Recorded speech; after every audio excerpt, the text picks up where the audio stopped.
Ketika dengar istilah polusi, mungkin yang terbayang adalah asap pabrik, asap kendaraan, minyak tumpah di laut, atau sampah-sampah kayak gini.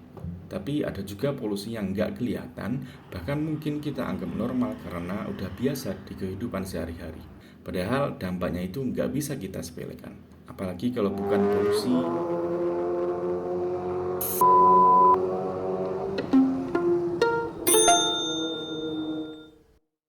Buat orang yang tinggal di kota, polusi suara udah jadi hal biasa. Pagi berangkat kerja jalanan berisik, pulang kerja juga sama. Bahkan pas lagi kerja atau santai, ada aja suara kendaraan yang ngeganggu. Suara keras yang kalau diukur sampai 85 desibel atau lebih, bahaya buat telinga dan bisa bikin tuli permanen. Kalau kita lagi nunggu kereta lewat kayak gini, kita bakalan denger lebih dari 85 desibel. Untungnya kereta lewat kayak gini mungkin cuma semenit atau malah nggak nyampe. Tapi yang harus kita tahu juga, polusi suara yang lebih tinggi dari 65 desibel juga punya efek ke kesehatan kita. Mulai dari tekanan darah tinggi, kurang tidur, naiknya detak jantung, penyempitan pembuluh jantung, sesak nafas, dan perubahan kimiawi di otak. Polusi yang lebih dari 65 desibel misalnya, ya suara mesin kendaraan di jalanan. Bahkan kalau kita lagi nongkrong di cafe outdoor, polusi suara bisa nyampe 65 desibel juga. Polusi suara juga bikin anak-anak susah belajar. Tahun 1975, Bronzaf meneliti kemampuan membaca siswa di sebuah sekolah di New York yang dekat sama rel kereta. Hasilnya, anak-anak yang kelasnya dekat sama rel kereta, kemampuan membacanya lebih rendah dari anak-anak yang kelasnya lebih tenang. Bronzaf minta sekolah memasang peredam akustik di kelas dan otoritas kereta juga merenovasi rel supaya nggak terlalu berisik. Hasilnya, penelitian lanjutan pada 1981 menyatakan kemampuan membaca anak-anak jadi lebih bagus. Selain itu, tahun 1978, Environmental Protection Agency atau EPA di Amerika menyatakan kalau polusi suara yang parah seperti di dekat bandara menyebabkan banyak bayi lahir dengan berat badan di bawah 2,5 kg.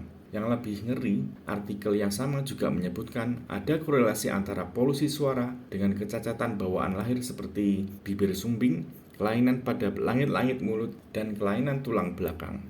Kalau kita udah terbiasa sampai nggak ngerasa keganggu dengan suara berisik kayak gini, efek buruknya tetap ada. Kit Frank, audiolog dari Universitas New York, bilang kalau manusia nggak bisa toleran ke polusi suara. Kita nggak ngerasa keganggu, itu cuma efek psikologis saja. Jadi, keganggu apa enggak, polusi suara tetap ancaman buat kesehatan kita. Jadi, kalau Anda gagal vaksin gara-gara darah tinggi, atau anak Anda nilainya jelek di sekolah, salahin orang-orang ini.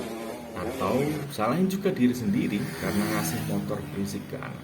Jelas ya, kalau polusi suara bikin kualitas hidup makin nggak bagus. Gimana solusinya?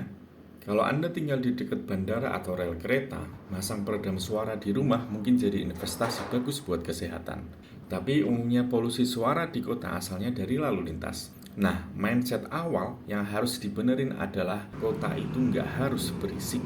Kota nggak harus identik sama banyak mobil, banyak motor, macet, suara berisik, dan polusi. Kota sebenarnya bisa banget dibikin jadi lebih tenang. Not just bike, ngasih contoh di videonya, kota Delft di Belanda bisa sangat minim polusi suara karena pemerintahnya serius nanganin ini. Nggak kayak di Surabaya ini ya, ngeplay suara burung-burung kayak gini ya akan ngusir polusi. Nah yang bisa kita terapin di sini, pertama, motor sama mobil berisik harus dirazia dan dikasih hukuman sampai jerah. Kan ada tuh aturannya, tinggal bapak ibu penegak hukum aja sering-seringin razianya. Buat lingkungan pendidikan, mestinya siswa yang bawa motor berisik nggak boleh masuk sekolah. Kelihatannya sampai sekarang masih banyak knalpot berisik yang nggak sesuai standar. Katanya kayak gini tuh keren. Ya enggak lah, ini mah alay. Keren tuh ya, misalnya latihan musik sampai tangan kapalan, terus pas main jadi bisa dinikmati orang lain. Lah ini mah cuma ngabisin duit, apalagi duitnya ngasih dari orang tua. Malah bikin suara yang ganggu banyak orang. Jadi berapapun budget buat hal kayak gini, tetep alay. Saya juga punya harapan supaya suara klakson mobil sama kerasnya buat orang di luar maupun di dalam mobil. Jadi kita bisa kaget bareng kalau diklakson, kan adil. Kedua, kendaraan itu walaupun kecil, kalau ngebut juga bakalan berisik. Makanya kecepatan perlu dibatasin. Masalah batas kecepatan ini udah kami bahas ya di video sebelumnya. Selain ngurangin polusi suara, Riset Departemen Transportasi Inggris bilang bahwa ngurangin kecepatan di dalam kota jadi 30 km per jam bikin kecelakaan berkurang 60%. Juga ngurangin kecelakaan anak-anak yang jalan kaki dan naik sepeda sampai 67%. Lebih jauh lagi, ngurangin kecepatan artinya kita lebih hemat BBM. Pemerintah kita mungkin nggak sepusing sekarang mikirin subsidi BBM kalau orang-orang nggak kebut-kebutan. Nomor 3, pemerintah mesti nyediain transportasi umum dan minta warganya banyak naik sepeda.